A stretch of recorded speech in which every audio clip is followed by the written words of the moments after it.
आपसे जानना चाहेंगे हमें तो जिस तरीके से वोटिंग यानी कि पोलिंग बूथ के बाहर जो है चिंताजनक विषय देखने को मिला और लगातार जो कार्यकर्ता आपस में भिड़ते हुए नजर आ रहे हैं। और क्या लगता है, जिस तरीके से अभी मैंने आपसे पहले भी सवाल किया था कि सुरक्षा के कितने इंतजाम हो रखे हैं, क्योंकि सुरक्षा होने के बावजूद इस तरीके से घटना देखने को मिल रही है।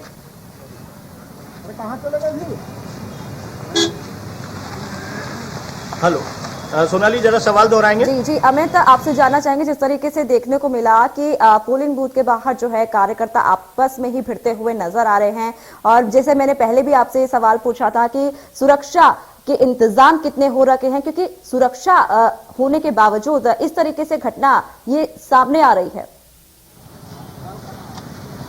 बिल्कुल, यहाँ अगर हम राजधानी रायपुर के जो बीरगांव क्षेत्र की बात करें तो यहाँ पर 400 से अधिक जवान पूरे जिला प्रशासन और पुलिस प्रशासन द्वारा तैनात किए गए हैं। खुद कलेक्टर और पुलिस अधीक्षक यहाँ पर पूरा मोर्चा संभाले हुए हैं। एडिशनल एसपी पूरे सुबह से लेकर अभी तक यहाँ पर जमी हुई है। तो ऐसे में कहा जा सकता है कि पुलिस प्रशासन ने अपनी तरफ से चाक चौबंद व्यवस्था की हुई है। लेकिन अगर हम बात करेंगे यहाँ पर जो मतदान में जो छिटपुट घटनाएं होती है, थोड़ी सी तीखी नोकझोंक होती है, बहस होती है, तो ये अमूमन हर मतदान केंद्र में होता है। ऐसे में यहाँ पर ये सामान्य बात है और सामान्य तौर पर इसे लिया जाना चाहिए। साथ ही यहाँ पर जो छिटपुट घटनाएं हो रही हैं वो एक मतदान का हिस्सा हो सकती हैं। और इस बीच जब यहाँ पर पुलिस प्रशासन पूरी तरह से मुस्तैद है, चाक चौबंद है, तो ऐसे में बड़ी घटना होने का सवाल ही उत्पन्न नहीं होता है। हालांकि गाजीनगर को लेकर जिस तरीके से कई तरह के सवाल भाजपा ने खड़े किए थे, उसे लेकर यहाँ पर अति संवेदनशील मानते हुए वहां पर पूरी तरह से छावनी में तब्दील कर दिया गया गाजीनगर क्षेत्र को। वहां किसी भी बूथ के आसपास किसी भी पार्टी के प्रत्याशी को या किसी भी व्यक्ति को वहां पर अनश्री खड़े नहीं होने दिया जा रहा है। वहां से पुलिस तत्काल प्रभाव से हटा रही है। यदि मतदान करने वाला मतदान कर चुका है तो वो तत्काल उसे वहां से हटाया जा रहा है। इस तरह की कवायद की जा रही, क्योंकि गाजीनगर काफी संवेदनशील बूथ माना जा रहा है। जी अमित, आपसे ये भी जानना चाहेंगे कि जिस तरीके से सुबह से ही वोटिंग शुरू हो रही है और अब 5 बजे तक वोटिंग खत्म हो जाएगी, और जो प्रतिशत की बात हो रही थी लगभग 50 से कम प्रतिशत आपने बताया है, इसके पीछे क्या बड़ी वजह देखने को मिल रही है जो अभी तक कम प्रतिशत में वोटिंग हुई है?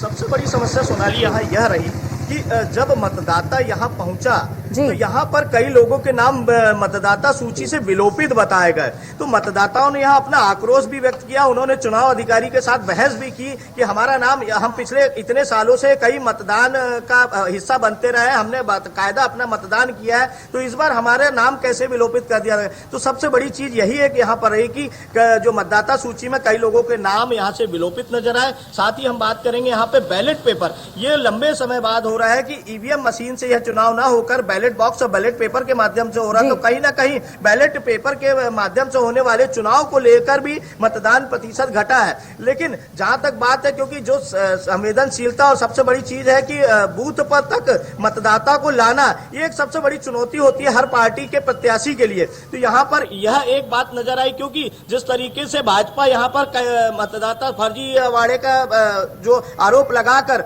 मतदाता सूची में गड़बड़ी करने का आरोप कांग्रेस पर लगा चुकी है, तो ऐसे में यहाँ पर दोनों ही पार्टी के प्रत्याशी अपने को आरोपों से बचाने की कोशिशों में लगे हैं। इसके कारण ये प्रतिशत गिरा हुआ है। लेकिन फिर भी शाम 5 बजे तक संभावना व्यक्त की जा रही है कि 50 से 55 के बीच यहाँ पर मतदान प्रतिशत हो सकता है। जी अमित, क्या लगता है कौन सी पार्टी आगे हो सकती है, कौन सी पार्टी विजय हासिल कर सकती है? चूंकि यहाँ पर भाजपा और कांग्रेस के बीच तीखी टक्कर है और कुछ बूथों पर अगर हम बात करें तो वहां त्रिकोणीय संघर्ष भी नजर आ रहा है, क्योंकि जिस तरीके से छत्तीसगढ़ जनता कांग्रेस ने भी अपनी उपस्थिति यहाँ पर जो उपस्थिति दर्ज कराई है। डॉक्टर ओम प्रकाश देवांगन, जो कि छत्तीसगढ़ जनता कांग्रेस पार्टी के काफी कर्मठ कार्यकर्ता और पदाधिकारी हैं, तो उनका जो यहाँ क्षेत्र में वरदस्त है, उन्होंने यह त्रिकोणीय संघर्ष के हालात पैदा कर दिए हैं। तो यहाँ पर 4 से 5 सीटें छत्तीसगढ़ जनता जोगी कांग्रेस हथियाती हुई नजर आ रही है। और अगर हम बात करें 40 वार्डों की, तो 40 वार्डों में 30 सीटों पर भाजपा और कांग्रेस का प्रतिशत जा सकता है कि 30 सीटों पर उनके सीधे तौर पर टक्कर कह सकते हैं। वहीं त्रिकोणीय संघर्ष जो देखने मिल रहा है तो 7 से 8 सीटों पर है। वहीं निर्दलियों ने भी अपना जो भाग्य आजमाया है, तो उनका भी पड़ला भारी पड़ता नजर आ रहा है कई सीटों पर। तो कह सकते हैं कि यहाँ 10 सीटों पर निर्दलीय और छत्तीसगढ़ जनता जोगी कांग्रेस के प्रत्याशी बाजी मारते नजर नजर आते हैं। हालांकि जो तस्वीर क्लियर होगी वो 23 को क्लियर जी, होगी, जी, 23 जी, को जब अमित। मतगणना होगी जी, तब उसके अमित, बाद इस- clear होगी कि अमित, किसे अमित। बहुमत मिला है।